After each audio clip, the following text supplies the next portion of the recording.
आज भारतीय जनता पार्टी के इस पर्व की प्रदेश की आखिरी कड़ी में जो निर्वाचन की प्रक्रिया पूरी हुई, उस पर्व के आखिरी पड़ाव में हम सबका मार्गदर्शन किया हमारे चुनाव अधिकारी, हमारे केंद्रीय मंत्री आदरणीय धर्मेंद्र प्रधान जी।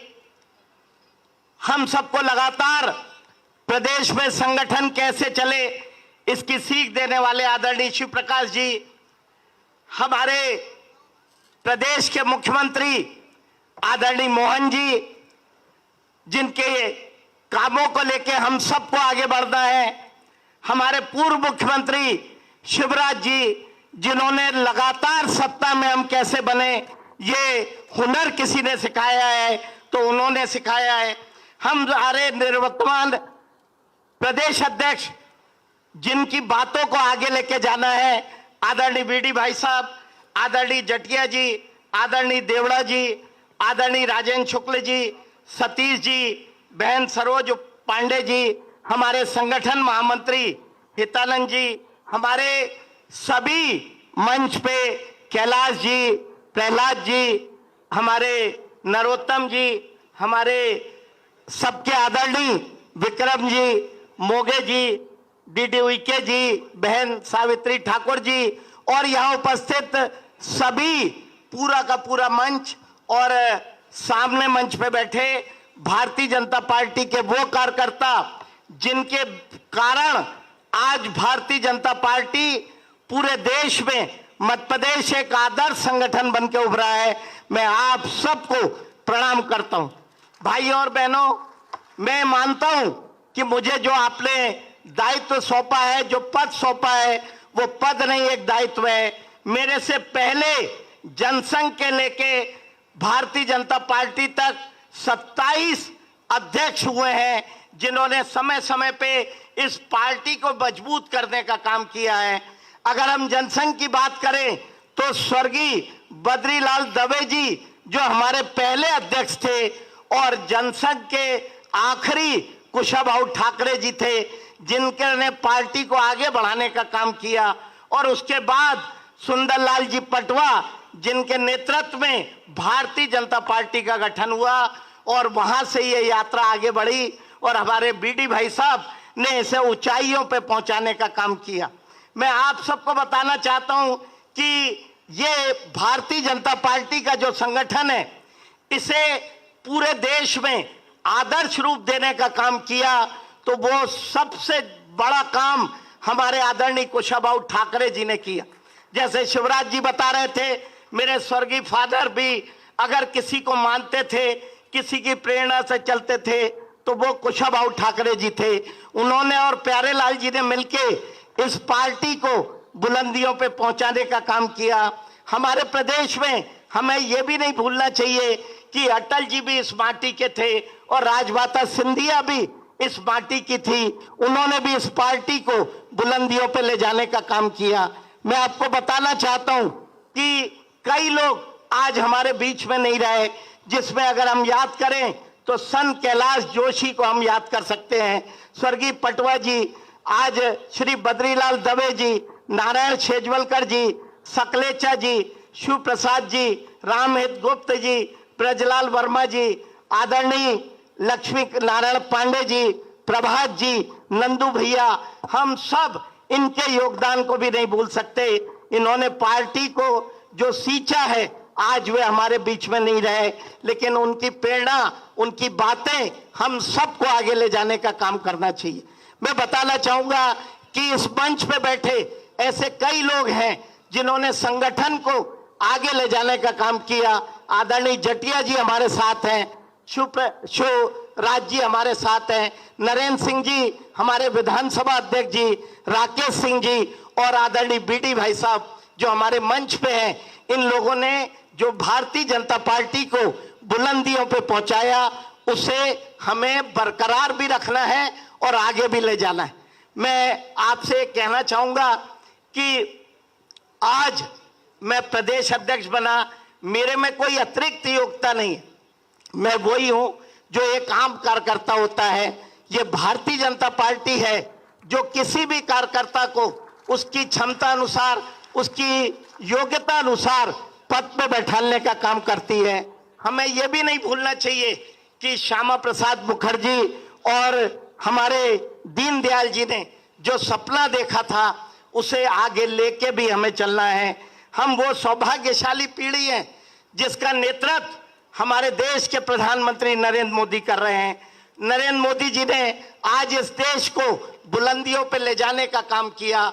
आज पूरी दुनिया में नरेंद्र मोदी जी के कारण भारत पूरी दुनिया की सबसे बड़ी शक्ति बनने जा रहा है। विश्व गुरु बनने की दिशा में अगर हम आगे हैं तो नरेंद्र मोदी जी के कारण है। मैं आप सबको ये बोलना चाहूंगा कि भारतीय जनता पार्टी के कार्यकर्ता के नाते जब आज से 50 साल बाद कोई अगली पीढ़ी आएगी तो वो आपका सम्मान सिर्फ इसलिए करेगी कि आपके नेतृत्व में, आपके कारण नरेंद्र मोदी जैसा व्यक्ति इस देश का प्रधानमंत्री रहा, जिसके कारण भारत का भविष्य सुरक्षित हुआ। मैं आपको बताना चाहता हूं कि अमित शाह जी और जेपी नड्डा जी के नेतृत्व में, हमारे नरेंद्र मोदी जी के मार्गदर्शन में हम लोगों को लगातार काम करना है। हम याद करें आज से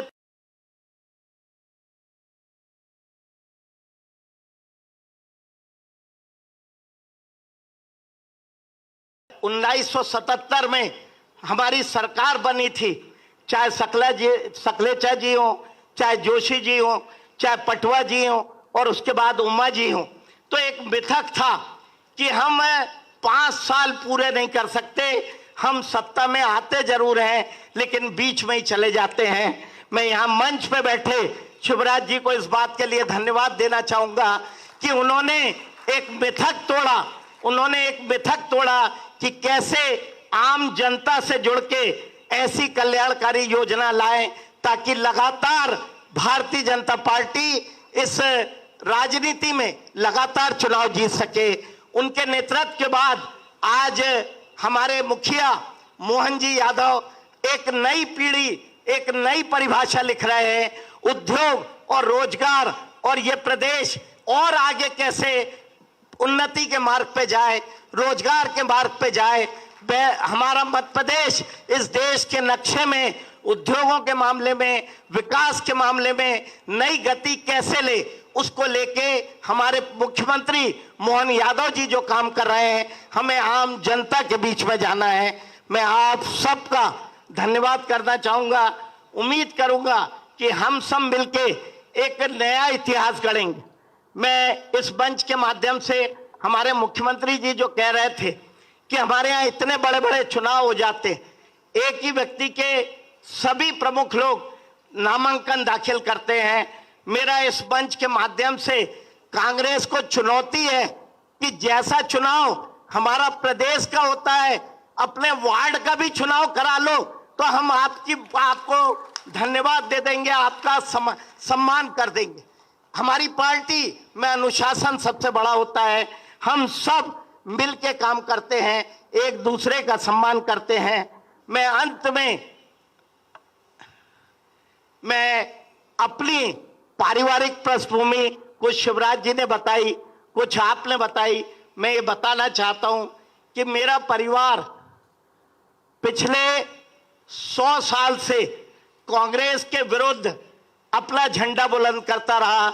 1930 में मेरे ग्रैंडफादर कांग्रेस को हरा के एक गरीब दल बनाया और कांग्रेस को उम्मीदवार बना के 1930 में नगर पालिका के अध्यक्ष बने। मेरे ग्रैंडफादर के छोटे भाई संवित सरकार में जीडी खंडेलवाल मंत्री रहे।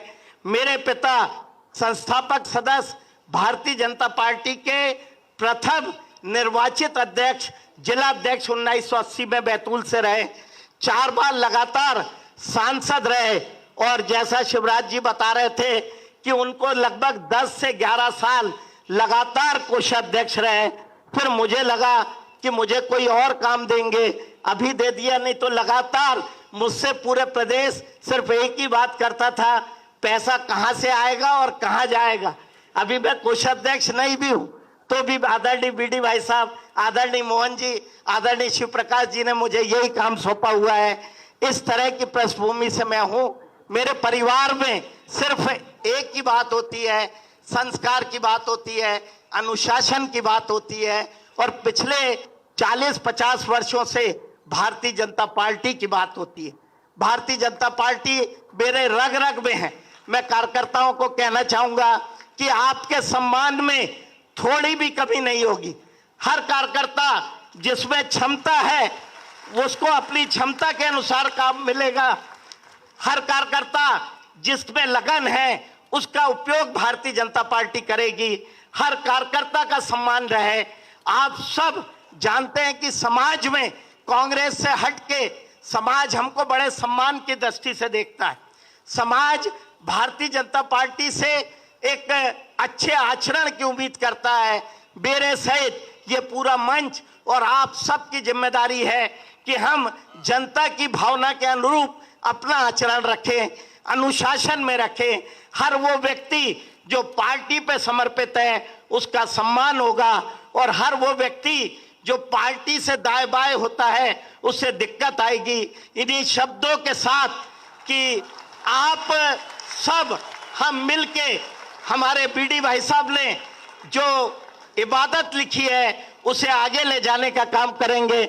आदरणीय मुख्यमंत्री जी से मैं कहना चाहूंगा कि आपके हर विकास कार्य को हमारे कार्यकर्ता नीचे उतारने का काम करेंगे। हम सब मिलके सत्ता और संगठन समन्वय बना के चलेगी। आदरणीय शिव प्रकाश जी का, जामवाल जी का, हमको लगातार हमारे महेंद्र सिंह जी का, हम सबको विश्वास और आशीर्वाद सतीश जी का मिलता रहेगा। आदरणीय कैलाश जी, आदरणीय प्रहलाद जी भी हम लोगों को मार्गदर्शित और सहयोग करते रहेंगे। मैं पुनः सभी कार्यकर्ताओं का, हमारे केंद्रीय नेतृत्व का, यहाँ बैठे प्रदेश के नेतृत्व का धन्यवाद करना चाहूंगा और उम्मीद करूंगा कि आपका आशीर्वाद, आपका सहयोग मुझे मिलता रहेगा। मेरा अंतिम प्रयास, मेरा हर समय ये प्रयास रहेगा कि किसी भी कार्यकर्ता का मान सम्मान कम ना हो। भारतीय जनता पार्टी का झंडा हमेशा बुलंद रहे, हम ऊंचाइयों पे पहुंचे। धन्यवाद।